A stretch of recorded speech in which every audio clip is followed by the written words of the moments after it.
Three things, three melodies your instrumental, your production have to have.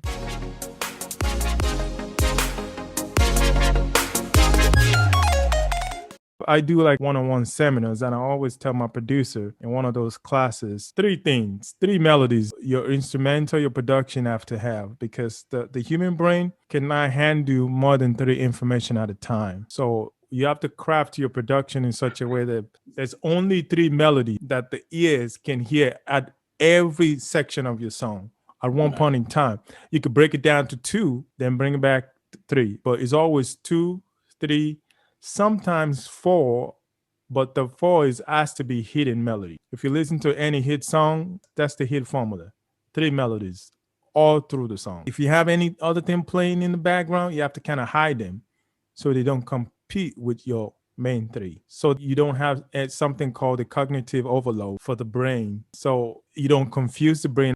Three is like enough at every section of the song, which is verse one, pre-chorus, chorus, verse two, all those sections, only three melodies. So that's what I would advise.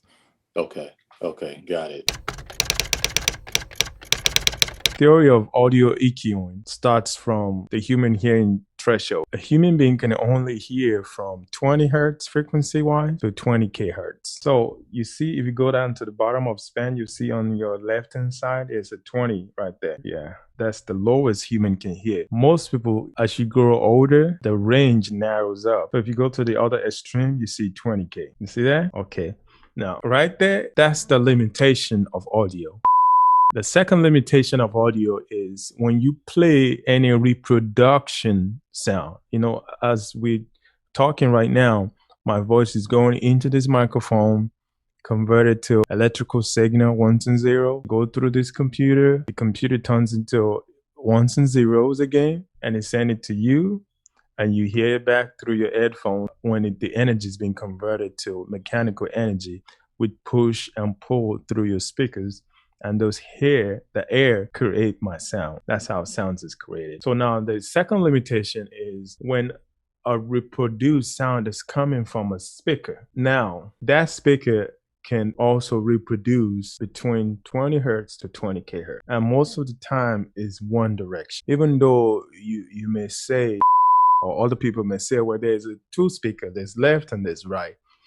Yes, there's left and there's right, but the concept of stereo is an illusion, because sound is actually one dimension. The only true stereo is what we hear in real life. So once you understand all the limitations, then that brings us to when you mixing, each element need to have their pockets, meaning from 20 hertz to 20k, you have to decide who's going to win each range of this frequency. Who's going to be from 20 hertz to 100? Who's going to win from 100 to maybe 1K? I'm just giving you range. You don't have to be the exact. You have to kind of calculate who's going to be from 1K to 3K, who's going to be from 3K to 5K, 5K to 10K, 10K to 20K. You have to decide that who do I want to be in each spot, and who is determined by the composition.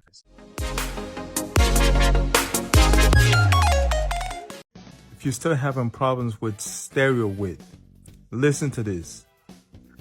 Once you understand this, you will never have a problem with a stereo width again, ever again. The difference between left and right, that's what stereo is.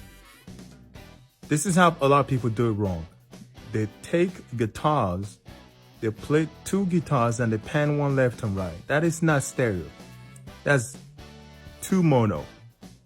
You want real stereo width? Take a guitar that's playing a different pattern. Pan one to the left and a different pattern to the right. Boom. Your mix open up like crazy. There's another trick.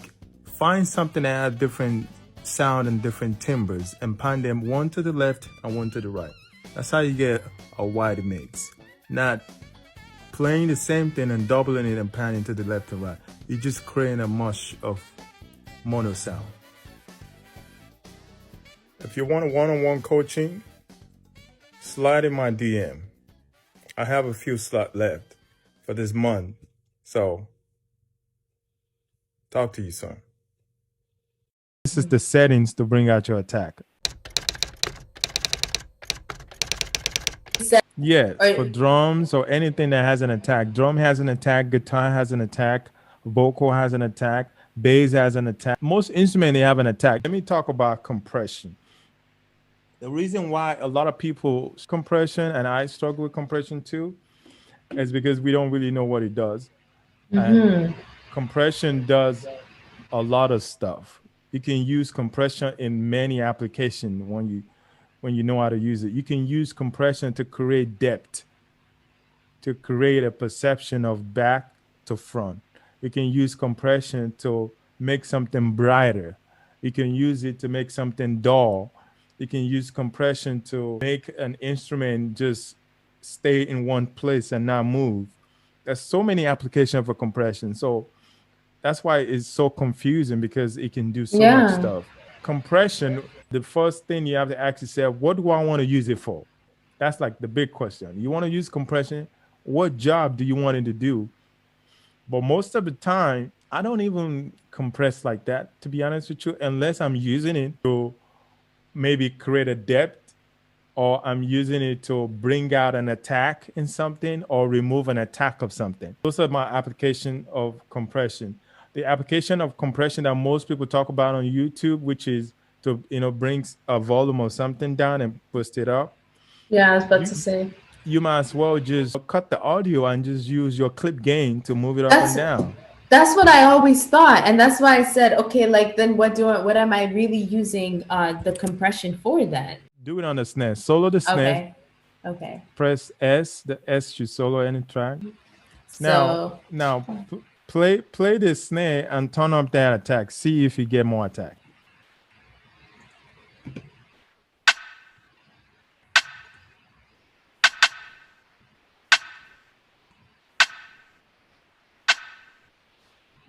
Oh no, it diminishes it the more you turn it up. Exactly. Oh, you're actually taking it away, not adding more attack. Okay, so compressor then. Gotcha. Put your compressor on it. Let me just show you now. We're right here. So put a compressor on it. This is the settings to bring out your attack. Fast released and slow attack will give you more attack.